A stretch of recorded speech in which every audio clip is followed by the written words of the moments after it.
Bonjour.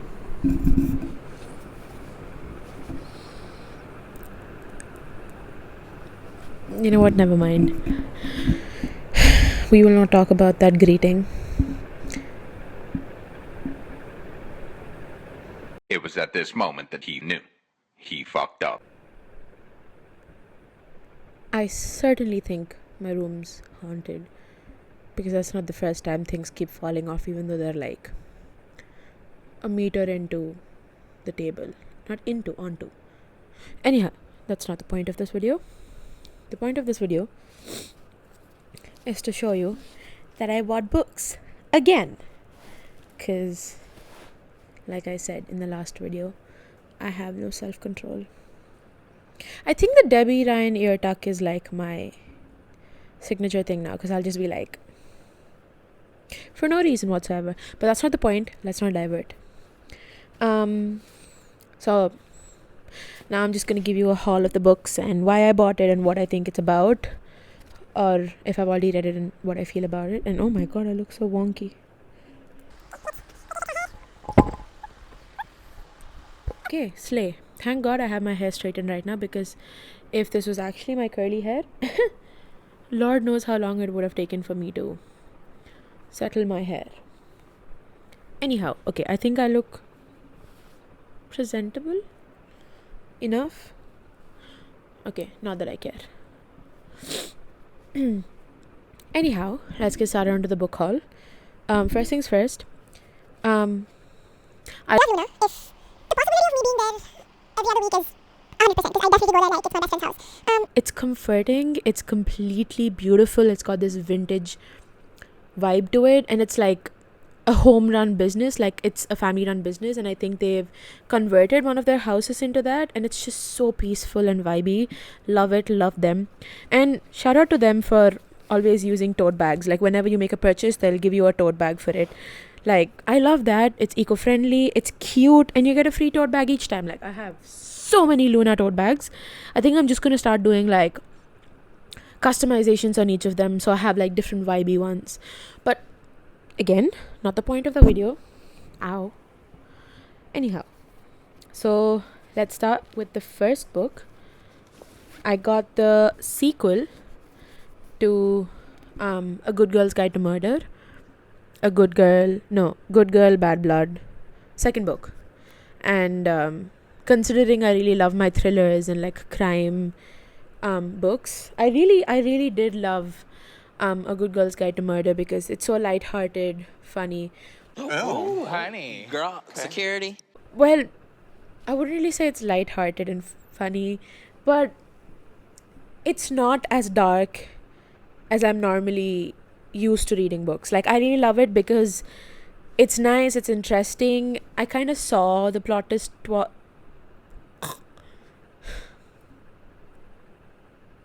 The plot twist coming. I wasn't really surprised by it, but however, I was a little bit surprised that there were two. Like, I was just guessing. Oh, spoilers if you haven't read the book, skip, I guess. Yeah, well, skip to when I show the next book, because till then I'll be talking about this one.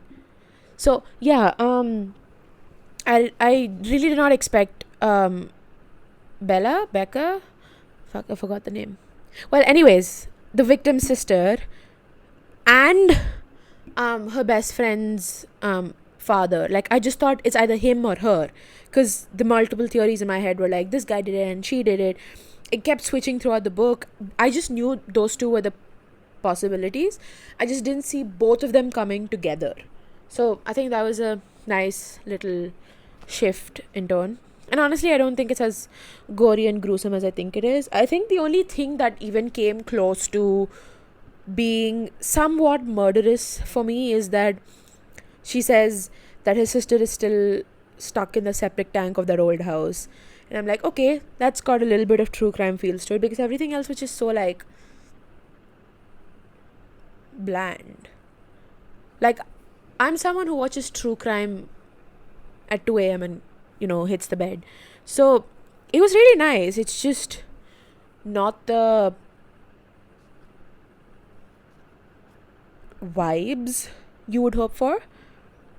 Anyhow, so that's the first book. Now, let's move on to the second one.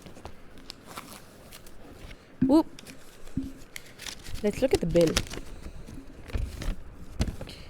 Ah, whoop, jump scare. I will go broke the minute I start earning, because whatever is getting credited into my account will go right back out to the bookstore. The second one is The Goldfinch by Donna Tartt. Love her writing. Classic, just extremely gripping. I started The Secret History a while back, actually a long time ago, and I remember really loving just the intense writing style that Donna has, and I'm yet to finish that book because I got caught up doing IB stuff. But I really do want to finish A Secret History and then get onto this, because I really love the elements of melancholy she brings into her books, and I just think it's done so well. I wouldn't say it's done so beautifully. It's just incorporated so smoothly. That's all I'm gonna say. So yeah, can't wait to start this one. Okay, let's move on to the next one. I found the special edition hardbound version of Call Me By Your Name. And before I even get started, love the movie, love the book. Just a sucker for this romance, for this tragic romance. I love the elements of tragedy so much. Like, I'm a sucker for tragic stuff, because, like, happy endings are overrated. Anyways, yeah, so when I first read this book, I don't remember how long ago though, and I remember vividly not understanding it as much as I would like to, because I was a little younger. But then in 2017, Call Me By Your Name with Timothy came out, and I was so engrossed in it. I just went back, picked up the book, and I read it again, and I was like, God, this is so beautiful. And I just think the picturization is done so well. Like, Andre just does such a nice job with doing what he does, and I don't know, I just love the element of forbidden romance. I love you so much, my world's gonna fall apart, but I can't have you. types. I just love it. And the Italian setting, oh my god, I am a sucker for Italy. Like, I don't think people understand. It's my place. Like, if anyone ever says, where do you want to go? Where do you want to, later on in life, where do you want to retire? Where do you want to build a home? Italy. Immediately Italy.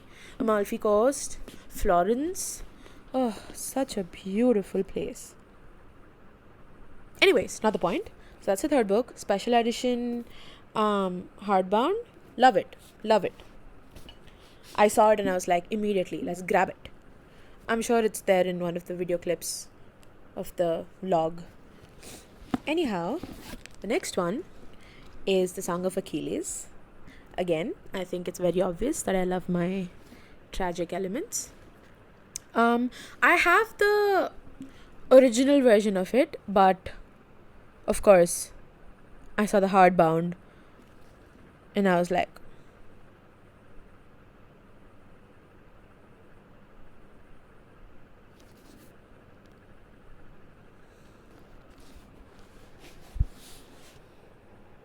yep. So just let's pretend we didn't see that creepy double chin face. It's okay though, I love her. Yeah, it's just, this book, I think I read it when I was in 7th. Young, I know. Just don't come for me. I just read a lot of things I probably shouldn't have when I was younger.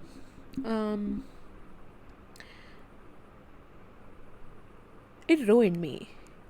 But then again, I did read it in a time when I didn't really understand the elements of it. It was just a story that I remember, and it was really, really sad. So I want to get back into this and read it once again, especially right now when I'm going through all of my teenage crisis that I am. Absolutely shitty love life. But yeah, I really think I will enjoy it much better because my maturity levels are better, broader, and it's just more connective when you've gone through what you've gone through in life, when you've experienced something similar to it. It's not as dramatic as this, but you still get my point. Come on, you'd think I would be alive if I experienced something like that. Then I got Rouge by Mona Ward, the same person who wrote Bunny, which I purchased very recently, and I haven't finished reading. I don't even think I've gone past maybe like the first chapter types. So far so good, and I'm a sucker for like horror feminism, like anything that is just women tormenting mankind. Like, go sis, I love that for you and I love that for me, and it's just I really, really, really do love it. And this one apparently, like the back says, is a horror tinged gothic fairy tale about a lonely dress shop clerk whose mother's unexpected death sends her down a treacherous path in pursuit of youth and beauty. Can she escape her mother's fate and find a connection that is more than skin deep?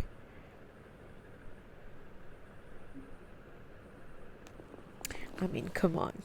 Who isn't a sucker for gothic fairy tales? I mean, who isn't a sucker for a woman just losing her mind because she just wants to retain her beauty and youth? That is such a womanhood girl core moment. I think that's all of us. Ugh. Can't wait to read this. Love it. Love Mona. Love her writing. Love her horror feministic views of everything. Love that she just shreds apart fragile masculinity and everything. And I love that we're tantalizing and traumatizing men in each of these books. Ugh. Slay. Anyways. And the last book, fat one, a classic, just like Goldfinch. Yeah. This one, I have been wanting to read it for a really, really long time, and I remember my friend actually, thanks Shiv for recommending this to me. I love you. Yeah, so we were like on a late night call and we were just talking about books and blah blah, and I was just going off about it, about how I love feminist literature, and she's like, have you read The Second Sex by Simone de Beauvoir? Okay, you know what, I am not French. Don't come for me, French, please. The dude, Simone. Okay, I'm just gonna say that. Yeah, so she was like, have you read that? And I'm like, no. Like, I just suddenly it strikes me that this has been in my TBR list for so long. I just completely forgot about it, and she's like, you should read it. It's such a beautiful book. Whoopsie daisy. Sorry about that. My phone died.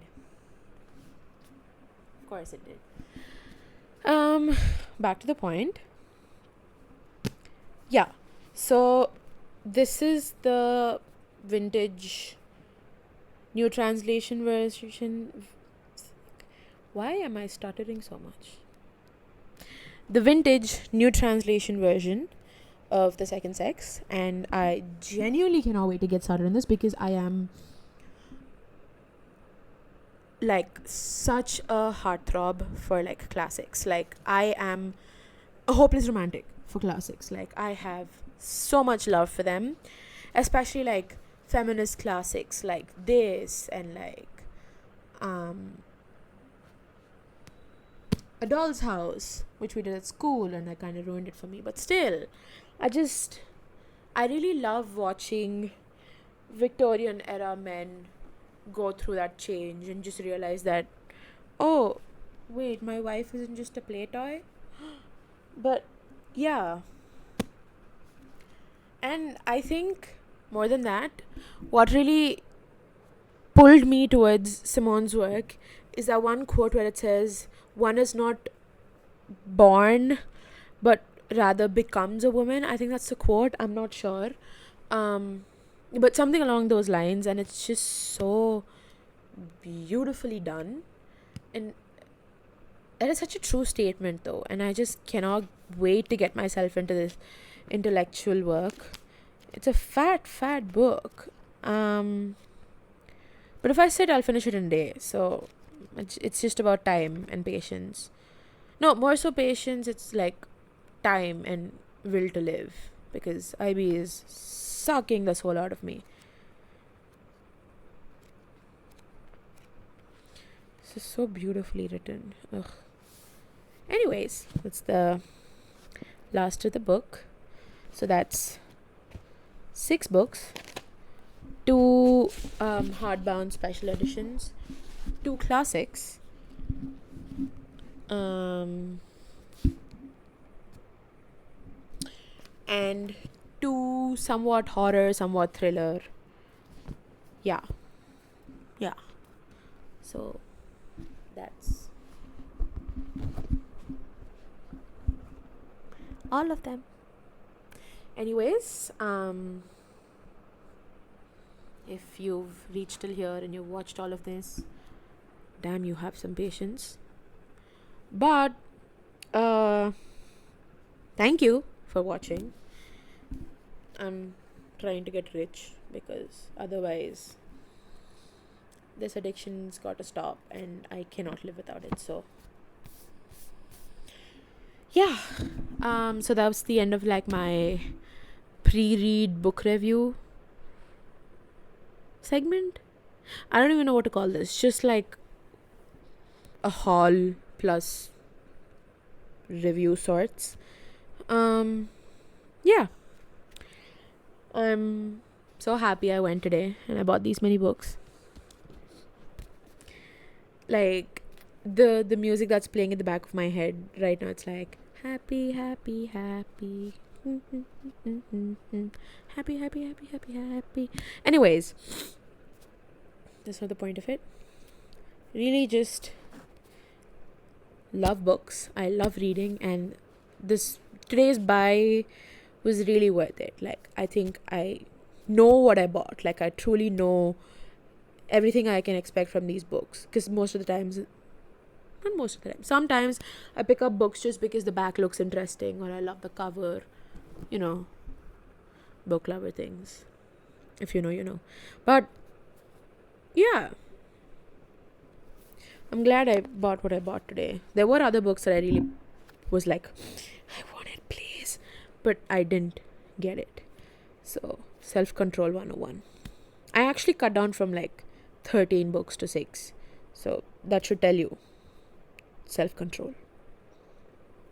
Anywho, so that's that. Thank you for watching. Toodles.